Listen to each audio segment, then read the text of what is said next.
আলাইকুম ওয়া রাহমাতুল্লাহি ওয়া বারাকাতুহু। আশা করি আপনারা সবাই ভালো আছেন। আচ্ছা, আমি আপনাদের সামনে আলোচনা করব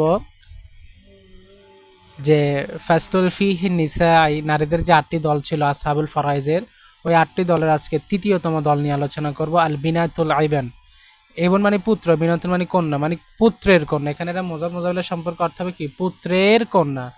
বিনতুল ইবনে, বিনতুল ইবনে, পুত্রের কন্যা। পুত্রের কন্যা হলে কি হয়? নাতি হয় আর কি, নাতি নাতি। তাহলে দাদা মরে গেলে পুত্রের কন্যা মানে নাতি পাওয়ার আল্লাহর কোরআন অনুসারে নিয়ম হলো কয়টা? মাসালা হলো 6টা। তাহলে আমরা বুঝতে পেরেছি বিনতুল ইবনের ফরক কয়টা, মানে ফরিদ কয়টা? 6টা। মানে সে 6ভাবে 6টা মাসালা অনুসারে সে পাবে। এই 6টা মাসালা থেকে 2টি মাসালা সে বঞ্চিত হবে, আর 4টি মাসালা সে অংশীদারিত্ব হবে। এর মধ্যে প্রথম যে মাসালা সেটা হলো সে 2/1 পাবে। যদি মৃত ব্যক্তির পুত্র কন্যা, মানে পুত্র সন্তান অথবা কন্যা সন্তান কিছুই না থাকে, এবং পৌত্রী মানে মানে তার নাতি, সে যদি নিজে একজন হয় তখন সে 2/1 পাবে। যেমন আখো, আখো মানে হচ্ছে ভাই। ভাই বলতে তার চাচাকে বোঝানো হয়েছে, মানে বিনতুল ইবনের চাচা, এক কথায় মৃত ব্যক্তির ভাই। না না, দাদা, দাদা হবে, এটাও তার দাদা হবে, মানে ভাই দাদা আর কি। তো এই আখু হবে ভাই, কার ভাই? মৃত ব্যক্তির ভাই, তো দাদার ভাই আর কি। আর যদি মৃত ব্যক্তির নাতি থাকে তখন নাতি যেহেতু একজন, তাহলে 2/1 পাবে, 2/1। আর আখুন ভাই সেটা কি আসাবা হিসাবে বাকি অংশ পেয়ে যাবে। তাহলে মাসালা 2 দ্বারা শুরু হবে, 2/1 2 দ্বারা হবে, একই পাবে আর একই পাবে। আর একটা হলো দ্বিতীয় নম্বর হলো 3/2 পাবে যদি পুত্রীর সংখ্যা 2 বা তার অধিক হয়। মানে পুত্র সংখ্যা, মৃত ব্যক্তির পুত্র সন্তান নাই, কন্যা সন্তান নাই, ওই যে পৌত্রী নাতি রয়েছে তার, সে যদি একজন না হয়ে 2 হয়, 2 বা ততোধিক হয়, তখন সে 3/2 পাবে পুরো সম্পত্তির। তো 3/2 ক্ষেত্রে মাসালা 3 দ্বারা শুরু হবে এখানে, যেহেতু এখানে আখুন আসাবা। তো 3/2 মধ্যে 2 তারা পেয়ে যাবে, একজনে এক এক করে, আর এক আসাবা হিসাবে আখুন মানে বাই পেয়ে যাবে। আর আরেকটা হলো তৃতীয় নাম্বার 6/1 পাবে। মূলত মেয়েরা কখনো 6/1 পায় না। এখানে মেয়েদেরকে 6/1 দেওয়া হয়েছে মূলত 3/2 মিলানোর জন্য। একটু মনে রাখিয়েন, মেয়েদের সর্বোচ্চ অংশ হলো 3/2, তারা এর উপরে যায় না। তো 3/2কে মিলানোর জন্য তৃতীয় নাম্বার ফরিকে তাদেরকে 6/1 দেওয়া হবে।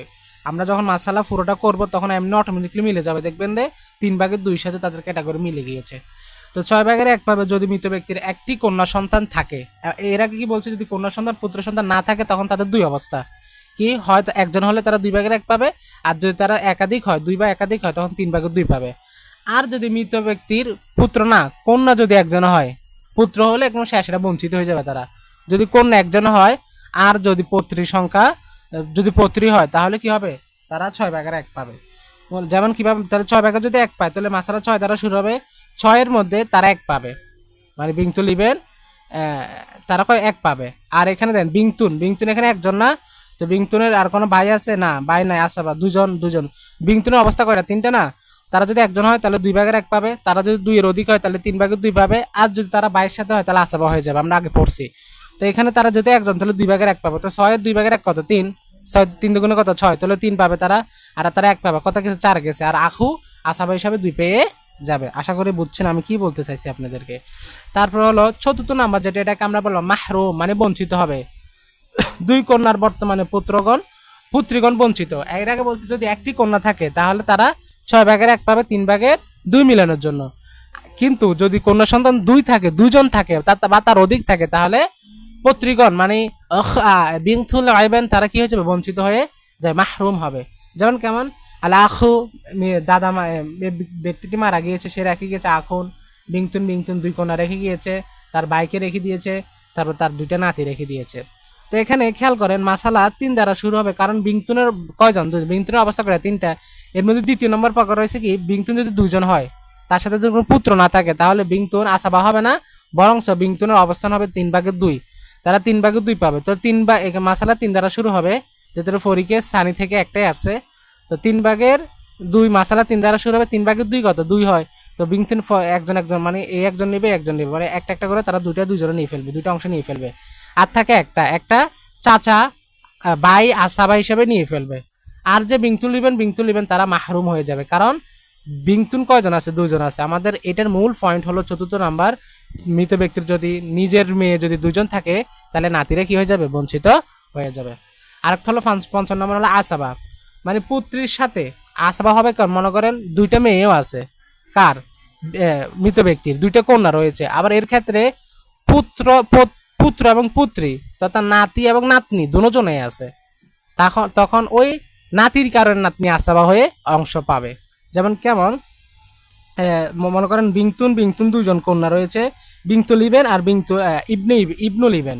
বিংতুল ইবেন মানে হয়েছে কি ছেলের কন্যা, আর ইবনুল ইবেন মানে গেছে কি ছেলের ছেলে, মানে নিজের পুত্রের ছেলে এরকম। তো আমরা জানি বিংতুন এখানে দুইজন, এরা তো মনে করেন আসাবা হিসাবে পাবে, তাদের কোনো এখন অংশ নাই, তারা আসাবা হিসাবে পাবে।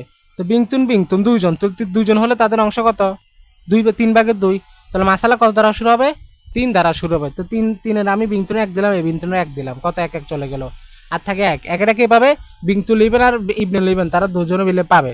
তো তারা দুজনে 1 পাবে, কত পাবে 1 পাবে। তো একটা 1 পাইলে তো হবে না, তাদেরকে তো মীমাংসা করে দিতে হবে, তারা একটা কি 2 ভাগ করে দিবে নাকি। তো এটা মীমাংসা করার জন্য এখানে মোট অংশ কয়টা, 3টা, ওই 3 দ্বারা মূল মাসালাকে 3 দ্বারা আবার গুণ করতে হবে। তো 3 থেকে কত হয়, 9 হয়। তো 9 যদি 3/2, 9 এর 3/2 কত, 6 হয় আর কি, মানে 9কে 3 ভাগ করলে কত হয়, 3 3 3 করে পড়ে। তো ওই 3/2 কত, মানে 2 অংশ কত, 3/2 অংশ কত, 6 হবে।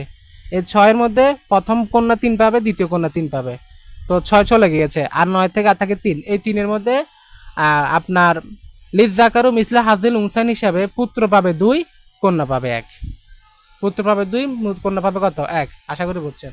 আর ষষ্ঠ নিয়ম যেটা শেষ, সেটা হলো আমি যে প্রথমে বলে আসছি, যদি পুত্র না থাকে, কন্যা না থাকে, তাহলে তারা পাবে। কন্যা যদি 2 জন হয় তাহলে বঞ্চিত হবে, আর যদি পুত্র থাকে তাহলে শেষটা হলো যদি পুত্র থাকে তাহলে বঞ্চিত হয়ে যাবে, তারা কোনো অংশই পাবে না। তো মৃত ব্যক্তি যদি পুত্র অবস্থান থাকে, পুত্র জীবিত থাকে, তাহলে তারা কি পাবে না, কোনো অংশই পাবে না। যেমন ইবনুল, এখানে একজন ছেলে আছে, তো বিংতুল ইবেন ইবনুল ইবেন মানে নাতিও আছে নাতনিও আছে, তারা মাহরুম যাবে, ছেলে একজন, এই জন্য মাসালা 1 দ্বারা হবে, আর সম্পূর্ণ সম্পদ সে নিজেই পেয়ে যাবে, নিজের ছেলে পেয়ে যাবে। আশা করি বুঝছেন। তো এই হলো আমাদের আপনার আসহাবুল ফারাইজের আল ফাসলু ফিহি নিসাইর 8টি দলের মধ্যে 3য় নম্বর দল হলো বিনতুল ইবেন, পুত্রের মেয়ে।